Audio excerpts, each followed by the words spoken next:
All right, it is Saturday the 16th. We're on the road, and Elizabeth is driving right now. I'm not. And we did this this loop where we drove up 93 and then down 37. So we went off very close to Canada up to Eureka. Yep. And then we came back down 37 where we sort of flanked a river called the Kootenoosa? Kootenoosa River. And then they Created by Libby Dam. Libby Dam created the lake. Isn't it a lake?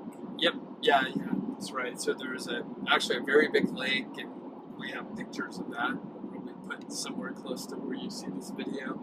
And yeah, it was pretty cool. The lake was pretty huge. There's a very large steel bridge that is something like 200 feet over the water and something like half a mile long. Pretty cool looking. So we walked on that for a little bit, and it's interesting because it felt like really big, but they had like no guardrails or any kind of barrier to prevent people from like jumping off the bridge, like the Golden Gate Bridge. Like they have like a 15-foot fence or something. Anyway, the point being, it was just wide open, and I walked very far from the edge, as safe as I could, away from that area. So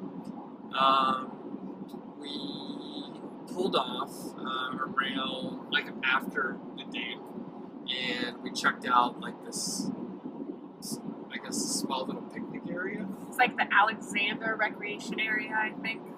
Alexander Recreation Area, which was pretty cool. We saw two bald eagles. They were just hanging out in trees. We saw one fly around a little bit. It's a pretty big creek, and we just walked around. We didn't see any cars. We saw 6 people on bicycles, so that was kind of nice. It's very quiet over there. No cell phone signal, and just wilderness. A lot of trees and eagles. Other birds. Osprey. We saw osprey and like huge nests, like several feet in diameter, like big nests. It was pretty cool. And then we knew there was a brewery called Cabinet Mountain Brewery, and that was in the town of Libby. So we stopped in there, and there were. It was a really nice brewery. It's about a year old. Really nice brewing equipment, all like brand new stainless equipment, the fermenters and serving tanks. The bar was really nice. They had a really small like bar food selection menu, which was fine. We had a little snack there. But the coolest part was all the weird people that were out there. So there were Canadian bikers. Yep. Which we could put some.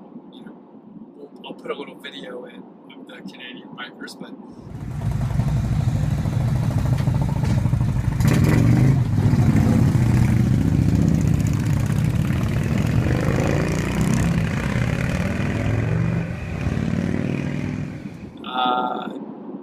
they had a couple stories. So one guy, they were repairing a bike. We walked up and they were repairing a bike, and turned out they had a little wreck. So one guy came into a curve too fast and like fell down.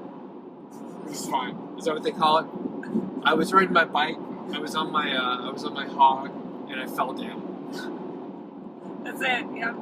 I don't know. What did they say? They put down the bike. That's what I said. That's how you say it if you're cool. Put his bike down. It was like, yeah, I came around that corner like way too fast, and I fell down. Yeah. He fully fallen and he couldn't get up. Yeah. He was like, hey, I can't get up. So it's gonna have to be edited. So there was one guy who fell down, and then there was, as soon as we walked up, actually, so we saw people repairing the bikes, and then like 2 seconds later, or one bike was being repaired. 2 seconds later, this old guy with a cowboy hat, was like, "Hey, you guys just didn't park right there, did you?" We're like, "Yeah, we just parked there." He's like, "Well, that's the motorcycle parking area." And we're like, "Really?" He says, "Yeah, you see that solid white line, which the solid white line is like everywhere in the whole town. Like any road that you see, there's like solid white lines on the side." So he was like, "You see that solid white line? That means motorcycle parking." And we're like, "All right, old man, we're out of here." So we walk in, get a beer, and then eventually later we find out he's from South Carolina. North Carolina, one of the northern states. Yeah. And so he's with a couple people. They're from Idaho, and they came over to ride horses. So that was interesting. We're in this little brewery in a tiny little town in Montana, and there's people from Canada and people from Idaho in there. So we talked to them a little bit, just a little. We have pictures of them too. And, did our, hey, where would you go? What would you see? Blah, blah, blah. And the other guy in that group mentions the House of Mystery. And he said, yeah, there's some sort of a magnetic field in Montana that, in fact, he's like, there's marble in there, and if you place the marble down, it rolls uphill. Did he say that? He didn't say Yes, that. it's the same thing with Chicago. Our friend from the Casey bar, she said there was a marble that rolls uphill also. So anyway, we may have to check it out. He was like, "Oh yeah, you guys should do it. It'll blow your mind. Blow your mind, yeah." And let's see. Got a sidecar. Oh yeah, and there was a very nice guy who he rolled up with a dog in a sidecar. It was like a golden retriever named Twix, which we have some video of that. I'll insert it here. And that dog was pretty cool. That dog was cool. As soon as the guy walked in, the dog stayed in the sidecar. But when the guy walked back outside and sat down, the dog hopped out. Couldn't contain herself anymore. The dog hopped out, like trying to push its way into the door. Just wanted to be with him. Yeah. So that guy was all right. He told us to basically, do the cool things that you read about in the guidebooks. He didn't really tell us anything out of the ordinary to go check out. But he seemed like a normal dude.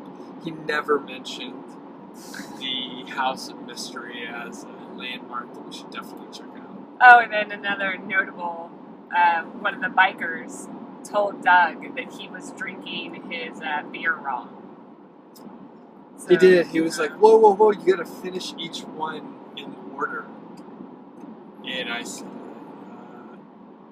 okay. Yeah, Doug got up and he pushed him and he said, "I don't care if you're with your biker gang and there's 8 of you.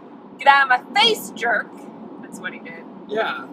But it came out more like, "Oh, what order, or so should I drink them in a certain order?" And they said, "Yeah, well, normally I would advise you drink the IPA last and go from lightest to darkest." Or maybe I said the lightest. Anyway. Yeah, they didn't know. So we got a growler of the IPA. Quick note, the beer was actually very good there. So one of the things we noticed when we went to the Tamarack Brewery is their hoppy beers were good, but everything else was kind of subpar. This place, their hoppy beers were very good. Like, they were excellent. And then the other beers were very good.